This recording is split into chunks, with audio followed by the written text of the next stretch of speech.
গোপালগঞ্জে বাড়ল কারফিউ, এতটা সহিংসতার তথ্য ছিল না, জানালেন স্বরাষ্ট্র উপদেষ্টা। উচ্চ পর্যায়ে তদন্ত কমিটি গঠন। আওয়ামী ফ্যাসিস্টদের গ্রেফতার না করা হলে ফের গোপালগঞ্জে মার্চের ঘোষণা এনসিপি। নিরাপরাধ মানুষকে হেনস্থা না করার আহ্বান।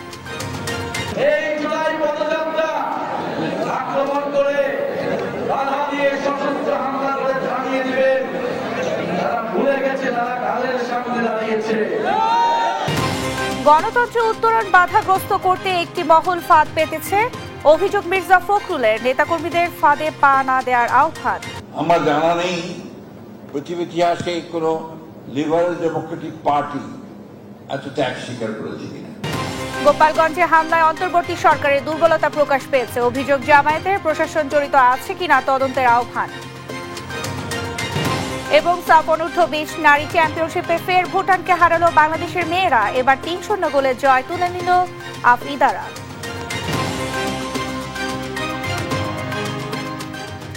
সংবাদ রাতে দেখছিলেন সংবাদ শিরোনাম, সঙ্গে আছি আমি শারমিন ন্যান্সি।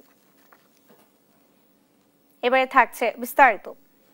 গোপালগঞ্জের কারফিউর সময় আরো বাড়ানো হয়েছে। বৃহস্পতিবার সন্ধ্যা 6টা থেকে শুরু হয়ে বেলা 11টা পর্যন্ত কারফিউ চলবে। শিথিল থাকবে 3 ঘন্টা।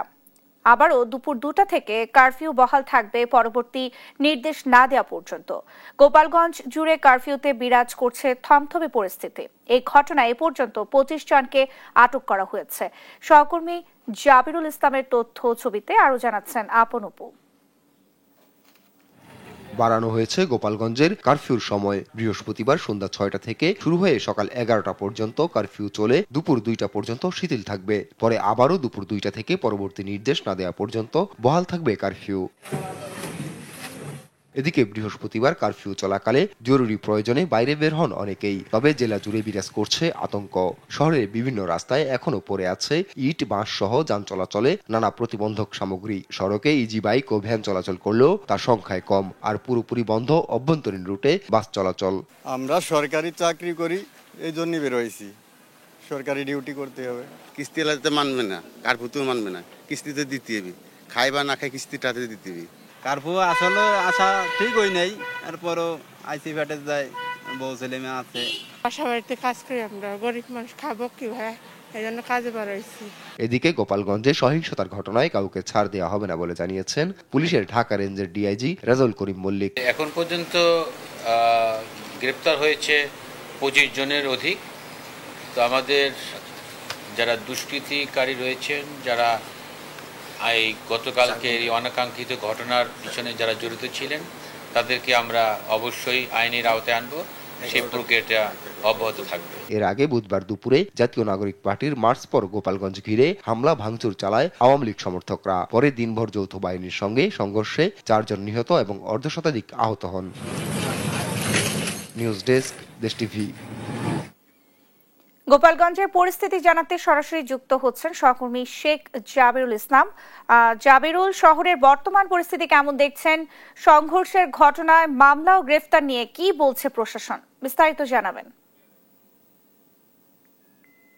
ন্যান্সি, আপনি যেমনটি বলছিলেন যে গোপালগঞ্জে আসলেই থমথমে পরিস্থিতি এখন বিরাজ করছে, যেহেতু আজকে দ্বিতীয়বারের মতো কারফিউ জারি করেছে প্রশাসনের পক্ষ থেকে। আজ বিকাল 6টা থেকে আগামীকাল দুপুর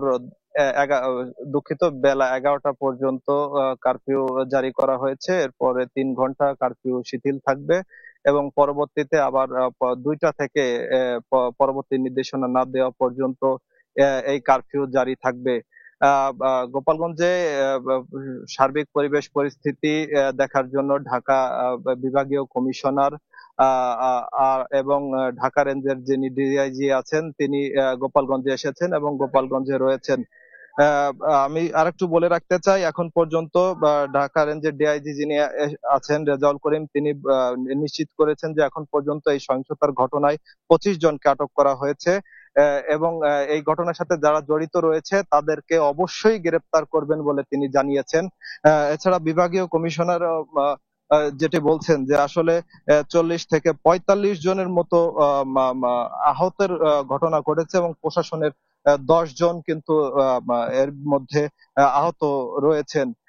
এছাড়া এখন যেহেতু একটু রাত 9টা বেজে গেছে, রাস্তাঘাটে কিন্তু সাধারণ মানুষের উপস্থিতিটা সকাল থেকে এখন অনেকটাই কমে গেছে এবং আজ সকাল 9টার পর থেকে আইন শৃঙ্খলা রক্ষাকারী বাহিনীর সদস্যরা যারা রয়েছেন, সেনাবাহিনী, কোস্টগার্ডও এসেছেন, গোপালগঞ্জের নৌবাহিনী, বিজিবি যারা রয়েছেন তাদের সদস্যরা এখানে বিভিন্ন পয়েন্টে এবং এপিবিএন আছে, তারা বিভিন্ন পয়েন্টে পয়েন্টে টহল দিচ্ছেন, সাজোয়া যান নিয়েও টহল দিচ্ছেন।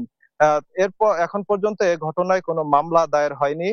মামলা দায়েরের বিষয়টি প্রক্রিয়াধীন রয়েছে বলে ঢাকা রেঞ্জের ডিআইজি রেজাউল করিম জানিয়েছেন। এই ছিল আমার কাছে গোপালগঞ্জ থেকে সর্বশেষ। ন্যান্সি। জাবিরুল, আপনাকে ধন্যবাদ। দর্শক, গোপালগঞ্জ থেকে আমাদের সঙ্গে যুক্ত হয়েছিলেন সহকর্মী শেখ জাবিরুল ইসলাম।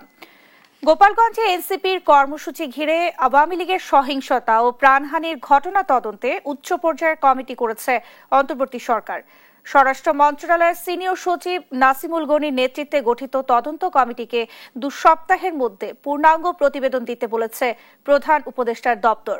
এদিকে স্বরাষ্ট্র উপদেষ্টা জাহাঙ্গীর আলম চৌধুরী বলেছেন, হামলা হতে পারে এমন গোয়েন্দা তথ্য থাকলেও এমন ভয়াবহ হবে সে ধারণা ছিল না। জড়িতদের ছাড় দেওয়া হবে না বলেও হুঁশিয়ারি দেন তিনি। তৌফিক মাহমুদ মুন্নার রিপোর্ট। বুধবার গোপালগঞ্জে জাতীয় নাগরিক পার্টি এনসিপির সমাবেশ ঘিরে আওয়ামী লীগ নেতাকর্মীদের হামলা, ভাঙচুর ও আইন শৃঙ্খলা বাহিনীর সঙ্গে দফায় দফায় সংঘর্ষে 4 জন নিহত হয়, আহত হয় সাংবাদিক সহ শতাধিক ব্যক্তি। এ নিয়ে সচিবালয়ে স্বরাষ্ট্র উপদেষ্টা সাংবাদিকদের বলেন, হামলায় জড়িতদের ছাড় দেওয়া হবে না। গোয়েন্দা তথ্যের ঘাটতির কথাও স্বীকার করেন স্বরাষ্ট্র উপদেষ্টা। গোয়েন্দাদের তো তথ্য ছিল, এত পরিমাণ যে হবে ওই তথ্যটা হয়তো ছিল। নির্দেশনা দিছি ওখানে, এখন ওখানে ভবিষ্যতে যেন এই ধরনের ঘটনা না ঘটে এই জন্য সব ধরনের। এদিকে গোপালগঞ্জে সংঘটিত সহিংসতা ও প্রাণহানির ঘটনায় তদন্তে স্বরাষ্ট্র সচিবের নেতৃত্বে উচ্চ পর্যায়ে কমিটি করেছে সরকার। প্রশ্নের জবাবে প্রধান উপদেষ্টার প্রেস সচিব জানান, আইন শৃঙ্খলা রক্ষায় যে কোনো অবৈধ কর্মকাণ্ড ও সহিংসতা জড়িতদের আইনের আওতায় নেওয়া হবে। প্রোব কমিটি করা হয়েছে সিনিয়র সেক্রেটারি হোম মিনিস্ট্রির নেতৃত্বে, এছাড়া ল মিনিস্ট্রি এবং পাবলিক অ্যাডমিনিস্ট্রেশন মিনিস্ট্রি থেকে 2 জন অ্যাডিশনাল সেক্রেটারি থাকবেন। এরা 3 জন 14 দিন তাদেরকে দেওয়া হয়েছে ইনভেস্টিগেট করে তাদের রিপোর্টটা চিফ অ্যাডভাইজারের অফিসে সাবমিট করবেন। 3 সদস্যের কমিটিকে যথাযথ তদন্ত করে 2 সপ্তাহের মধ্যে পূর্ণাঙ্গ প্রতিবেদন প্রধান উপদেষ্টা দপ্তরে জমা দিতে নির্দেশনা দেওয়া হয়েছে। আজকে উপদেষ্টা পরিষদের তৌফিক মাহমুদ মুন্না, দেশ টিভি, ঢাকা। আওয়ামী ফ্যাসিস্টদের গ্রেফতার না করা। দর্শক দুঃখিত, মানিকগঞ্জে চলছে এনসিপির সমাবেশ, আমরা সরাসরি চলে যাচ্ছি সেখানে।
হ্যালো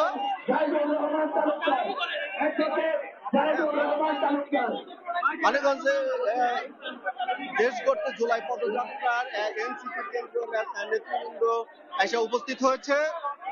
তো এই কিছুক্ষণ পরে আনুষ্ঠানিকভাবে শুরু হবে। তো উপস্থিত হয়েছে সাবেক উপদেষ্টা ও এনসিপির আহ্বায়ক নাহিদ ইসলাম, হাসনাত আব্দুল্লাহ এবং সার্জিস আলম এবং তাসমিম জারা সহ কেন্দ্রীয় নেতৃবৃন্দ উপস্থিত হয়েছে। কিছুক্ষণের মধ্যে তারা বক্তব্য রাখবেন। তো উৎসুক জনতার ভিড় করেছেন। দর্শক, মানিকগঞ্জে এনসিপির পথসভা চলছে, আমরা সরাসরি সেখানেই যুক্ত ছিলাম। আওয়ামী ফ্যাসিস্টদের গ্রেফতার না করা হলে আবারও গোপালগঞ্জে মার্চ করার ঘোষণা দিয়েছেন জাতীয় নাগরিক পার্টি এনসিপির আহ্বায়ক নাহিদ ইসলাম। বলেন, গোপালগঞ্জের সাধারণ মানুষকে মুজিববাদ থেকে মুক্ত করতে হবে। বৃহস্পতিবার বিকেলে ফরিদপুরের পথসভায় এসব কথা বলেন তিনি। এ সময় সুশীলতার মোড়কে কেউ আওয়ামী লীগকে ফিরিয়ে আনতে চাইলে জনগণ তা হতে দেবে না বলে হুঁশিয়ারি দেন দলের সদস্য সচিব আক্তার হোসেন। সহকর্মী পঙ্কজ রায়ের পাঠানো তথ্য ছবিতে আরো জানাচ্ছেন তারেক মাহমুদ সুজন। বৃহস্পতিবার দুপুরে খুলনা থেকে ফরিদপুর পৌঁছে জেলার সার্কিট হাউস থেকে পদযাত্রা শুরু করে জাতীয় নাগরিক পার্টি এনসিপির নেতাকর্মীরা। পরে জনতা ব্যাংক মোড়ে পথসভায় বক্তব্য রাখেন দলের কেন্দ্রীয় নেতারা। এ সময় সুশীলতার মোড়কে কেউ আওয়ামী লীগকে ফিরিয়ে আনতে চাইলে জনগণ তা হতে দেবে না বলে হুঁশিয়ারি দিয়ে বক্তারা বলেন, গোপালগঞ্জকে আওয়ামী লীগ মুক্ত করা হবে। বাংলাদেশের মানুষ সুশীলতার মোড়কেও আওয়ামী ফেসিবাদী মুজিববাদী মতাদর্শকে বাংলাদেশে আর উচ্চারিত হতে দেবে না। বাংলাদেশ গতকালকে গোপালগঞ্জে যে ধরনের সন্ত্রাসী কার্যক্রম দেখেছে, জঙ্গি স্টাইলের হামলা দেখেছে, পুরো বাংলাদেশ আবার তারা সরকার করতে প্রস্তুত হচ্ছে। আওয়ামী ফ্যাসিস্টদের গ্রেপ্তার না করা হলে আবারও গোপালগঞ্জে মার্চ করার ঘোষণা দিয়ে দলের আহ্বায়ক নাহিদ ইসলাম বলেন, যারা রিফাইন্ড আওয়ামী লীগের কথা বলেন তারা গতকাল রিফাইন্ড আওয়ামী লীগের চিত্র দেখেছে।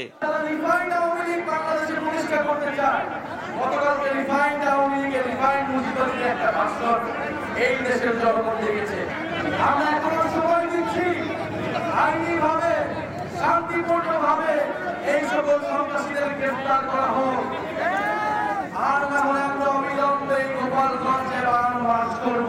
গোপালগঞ্জ ফ্যাসিস্টরা আশ্রয় কেন্দ্র গড়ে তুলেছে অভিযোগ করে নাহিদ ইসলাম বলেন, গোপালগঞ্জের সাধারণ মানুষকে মুজিববাদ থেকে মুক্ত করতে হবে। গোপালগঞ্জের মাটি ও জনগণকে মুজিববাদ থেকে সম্পূর্ণভাবে চিরতরে মুক্ত করে তারপরে গোপালগঞ্জের নিরপরাধ সাধারণ মানুষকে কোনো ধরনের হেনস্থা না করারও আহ্বান জানান এনসিপির এই নেতা। তারেক মাহমুদ সুজন, নিউজ ডেস্ক, দেশ টিভি। গোপালগঞ্জের সার্বিক নিরাপত্তা পরিস্থিতি বর্তমানে স্বাভাবিক উল্লেখ করে কোনো ধরনের গুজব বা অপপ্রচারে বিভ্রান্ত না হয়ে ধৈর্য ও সহযোগিতার জন্য সবার প্রতি আহ্বান জানিয়েছে বাংলাদেশ সেনাবাহিনী। আইএসপিআর এর দেয়া এক সংবাদ বিজ্ঞপ্তিতে এই তথ্য জানানো হয়েছে। এদিকে গোপালগঞ্জের আইন শৃঙ্খলা পরিস্থিতি নিয়ে প্রতিবেদন প্রকাশ করেছে বাংলাদেশ পুলিশ। এতে বলা হয়, কোনো কথা না শুনেই ইট পাটকেল ও দেশীয় অস্ত্রশস্ত্র নিয়ে সেনাবাহিনী, পুলিশ ও এনসিপি নেতা কর্মীদের উপর আক্রমণ করে নাশকতাকারীরা। জেলা কারাগার সহ সরকারি স্থাপনাতেও হামলা করে তারা। এমনকি উচ্ছৃঙ্খল জনতা নিহত 4 জনের মরদেহ পোস্টমর্টম করতে না দিয়ে জেলা হাসপাতাল থেকে জোর করে নিয়ে যায়। ইউসুফ ভুইয়া রিপোর্ট। গোপালগঞ্জে জাতীয় নাগরিক পার্টি এনসিপির সমাবেশকে কেন্দ্র করে হামলা ও সংঘর্ষের ঘটনায় বিবৃতি দিয়েছে সেনাবাহিনীর অন্তঃবাহিনী জনসংযোগ পরিদপ্তর আইএসপিআর। এতে বলা হয়েছে, বর্তমানে গোপালগঞ্জের সার্বিক নিরাপত্তা পরিস্থিতি স্বাভাবিক রয়েছে। বিবৃতিতে বলা হয়, গোপালগঞ্জে একটি রাজনৈতিক দলের জুলাই পদযাত্রার অংশ হিসেবে আহ্বান করা জনসমাবেশকে কেন্দ্র করে এলাকার একদল উচ্ছৃঙ্খল জনতা সন্ত্রাসী কর্মকাণ্ড পরিচালনা করে।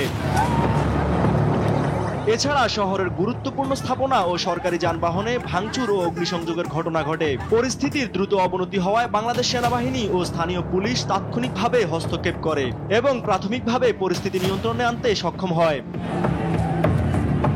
গুজব বা অপপ্রচারে বিভ্রান্ত না হয়ে ধৈর্য ধারণ এবং আইন শৃঙ্খলা বাহিনীকে সহযোগিতা করতে সর্বসাধারণকে অনুরোধ জানায় সেনাবাহিনী। এদিকে গোপালগঞ্জের আইন শৃঙ্খলা পরিস্থিতি নিয়ে প্রতিবেদন প্রকাশ করেছে বাংলাদেশ পুলিশ। বৃহস্পতিবার বিকেলে প্রধান উপদেষ্টার অফিসিয়াল ফেসবুক পেজে প্রতিবেদনটি প্রকাশ করা হয়। প্রতিবেদনে মোট 11টি পয়েন্টে গোপালগঞ্জের আইন শৃঙ্খলা পরিস্থিতির বিস্তারিত জানানো হয়। এতে বলা হয়, সেনাবাহিনী ও পুলিশ উশৃঙ্খল জনতাকে বোঝানোর চেষ্টা করে, কিন্তু তারা কোনো কথা না শুনে ইট পাটকেল নিক্ষেপ করতে থাকে এবং দেশীয় অস্ত্র নিয়ে পুলিশ ও সেনাবাহিনী সহ এনসিপির নেতাকর্মীদের ওপর আক্রমণ করে। এছাড়া নাশকতাকারীরা গোপালগঞ্জ জেলা কারাগার সহ সরকারি স্থাপনায় হামলা করে। এ সময় সংঘর্ষে 4 জন নিহত হন। ওই ঘটনায় প্রায় 45 জন পুলিশ সদস্য ও সাংবাদিক সহ প্রায় অর্ধশতাধিক লোকজন আহত হয় বলে জানা যায়। এতে আরো বলা হয়, রাত আনুমানিক 7:30টার দিকে উশৃঙ্খল জনতা নিহত 4 জনের মরদেহ পোস্টমর্টেম করতে না দিয়ে জেলা হাসপাতাল থেকে জোরপূর্বক নিয়ে যায়। এ ঘটনায় এখন পর্যন্ত যৌথ বাহিনী 20 জনকে গ্রেপ্তার করেছে। বর্তমানে গোপালগঞ্জ জেলার সার্বিক আইন শৃঙ্খলা পরিস্থিতি রক্ষার্থে 1507 জন পুলিশ সদস্য সহ সেনাবাহিনী ও বিজিবি মোতায়েন রয়েছে বলে জানানো হয়। ইউসুফ ভুঁইয়া, দেশ টিভি, ঢাকা। আওয়ামী ফ্যাসিস্টদের গ্রেফতার না করা হলে আবারও গোপালগঞ্জে মার্চ করার ঘোষণা দিয়েছেন জাতীয় নাগরিক পার্টি এনসিপির আহ্বায়ক নাহিদ ইসলাম। বলেন, গোপালগঞ্জের সাধারণ মানুষকে মুজিববাদ থেকে মুক্ত করতে হবে। বৃহস্পতিবার বিকেলে ফরিদপুরের পথসভায় এসব কথা বলেন তিনি। এই সময় সুশীলতার মোড়কে কেউ আওয়ামী লীগকে ফিরিয়ে আনতে চাইলে জনগণ তা হতে দেবে না বলে হুঁশিয়ারি দেন দলের সদস্য সচিব আক্তার হোসেন। সহকর্মী পঙ্কজ রায়ের পাঠানো তথ্য ছবিতে আরও জানাচ্ছেন তারেক মাহমুদ সুজন। গণতন্ত্র উত্তরণ বাধাগ্রস্ত করতে একটি মহল ফাঁদ পেতেছে বলে অভিযোগ করেছেন বিএনপি মহাসচিব মির্জা ফখরুল ইসলাম আলমগীর। ষড়যন্ত্র যতই হোক, নির্বাচন ফেব্রুয়ারিতেই হতে হবে এমন হুঁশিয়ারি দিয়ে নেতাকর্মীদের কারো পাতা ফাঁদে পা না দেওয়ার আহ্বান জানান তিনি। নিয়াজ মোর্শেদের প্রতিবেদন। বৃহস্পতিবার বিকেলে ঢাকা বিশ্ববিদ্যালয়ের টিএসসি অডিটোরিয়ামে ছাত্রদল আয়োজন করে জুলাই আন্দোলনের শহীদদের নিয়ে স্মরণ সভা। ছাত্রদল নেতারা অভিযোগ করেন, মব সন্ত্রাস করে নির্বাচন পেছানোর ষড়যন্ত্র করা হচ্ছে। নির্বাচনকে সূক্ষ্মভাবে বিলম্বিত করতে চায়, তাদের বিরুদ্ধে প্রত্যেকটা সেকেন্ড তারেক রহমানের কর্মীরা সজাগ থাকবে। আজকে যে ভাষায় এই জাতীয় নেতৃবৃন্দ কত সাবলীল ভাষায়, কত ভদ্র ভাষায় জবাব দিয়েছে, একটু দেখে শিক্ষার অনুরোধ জানাচ্ছি। বিএনপির নেতারা বলেন, নির্বাচন ঠেকানোর ষড়যন্ত্র এখনো বন্ধ হয়নি। নানা অজুহাতে বিএনপির বিরুদ্ধে ষড়যন্ত্র করা হচ্ছে। সামনে নির্বাচন, অন্তর্বর্তীকালীন সরকার, নির্বাচনে আল্লাহর রহমতে তারেক রহমান আসবে, নির্বাচনে অংশগ্রহণ করবে। নির্বাচনটা কি করে ঠেকানো যায়, কারণ নির্বাচন হলে তো সবাই জানে। বিএনপি মহাসচিব মির্জা ফখরুল ইসলাম আলমগীর বলেন, গণতন্ত্রের উত্তরণ ব্যাহত করতে ফাঁদ পাতা হচ্ছে। সেই ফাঁদে নেতাকর্মীদের পা না দেওয়ার আহ্বান জানান তিনি। এরা ফাঁদ পাচ্ছে, আমাদেরকে প্রভোগ করছে যে আমরা যেন আমরা ঝাঁপিয়ে পড়ি, প্রতিবাদ করি, কনফ্রন্টেশন করি, এমন একটা অবস্থা তৈরি করি যেন গণতন্ত্রের উত্তরণটা ব্যাহত হয়।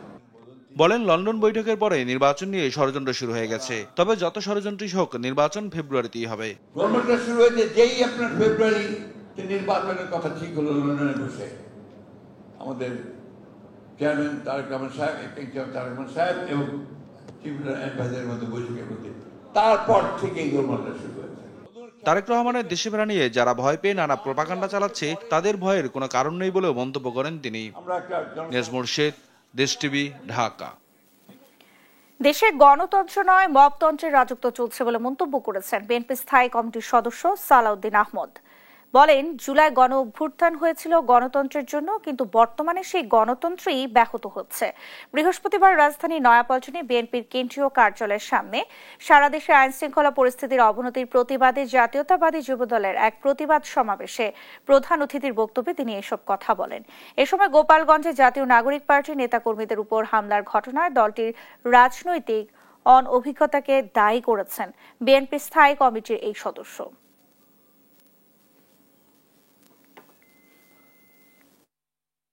সারা বাংলাদেশে মবক্রেসির রাজত্ব হচ্ছে। চেয়েছিলাম ডেমোক্রেসি, হয়ে যাচ্ছে মবক্রেসি। যারা একটি নতুন রাজনৈতিক দল সংগঠিত করেছে, যাদের এখনো রেজিস্ট্রেশন নাই,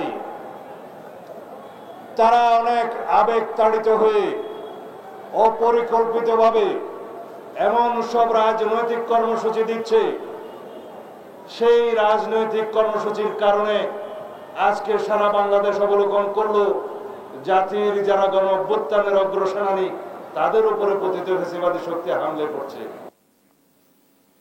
সংস্কার না হলে নির্বাচন সুষ্ঠু হবে না, বরং নতুন ফ্যাসিবাদের জন্ম হবে বলে মন্তব্য করেছেন জামায়াতের সেক্রেটারি জেনারেল মিয়া গোলাম পরওয়ার। বৃহস্পতিবার জাতীয় প্রেস ক্লাবের সমাবেশের সার্বিক প্রস্তুতি নিয়ে সংবাদ সম্মেলনে এ কথা বলেন তিনি।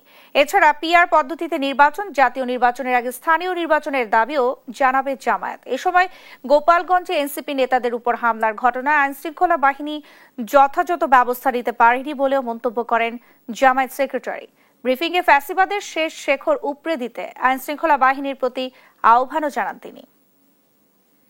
সুষ্ঠু করার প্রয়োজনে গণ আকাঙ্ক্ষা অনুযায়ী আমাদের কতগুলো রাষ্ট্রীয় অর্গান এবং বিভাগের মৌলিক সংস্কার শেষ করতে হবে। এই মৌলিক সংস্কারের দাবি আমরা এই জাতীয় সমাবেশ থেকে আবার তুলব। যে রাষ্ট্রীয় কাঠামোর মধ্য দিয়ে এই ফ্যাসিবাদের জন্ম হয়েছে এবং তারা কর্তৃত্ববাদী শাসনে আমাদের দেশের সমস্ত ক্ষমতা, রাজনৈতিক, মানবিক, সাংবিধানিক সবকিছু কেড়ে নিয়ে তারা বর্বর একটা যুগ তারা শাসন করেছে। এই কর্তৃত্ববাদী শাসক যেন আর তৈরি না হয়, এই জন্য আমাদের রাষ্ট্রের কাঠামোকে পরিবর্তন করতে হবে। অন্তর্বর্তী সরকারের প্রধান উপদেষ্টা অধ্যাপক ডক্টর মোহাম্মদ ইউনূসের সঙ্গে সৌজন্য সাক্ষাৎ করেছেন সাবেক স্বরাষ্ট্র প্রতিমন্ত্রী তানজিম আহমেদ সোহেল তাজ। বৃহস্পতিবার রাষ্ট্রীয় অতিথি ভবন যমুনায় প্রধান উপদেষ্টার সঙ্গে সাক্ষাৎ করেন তিনি।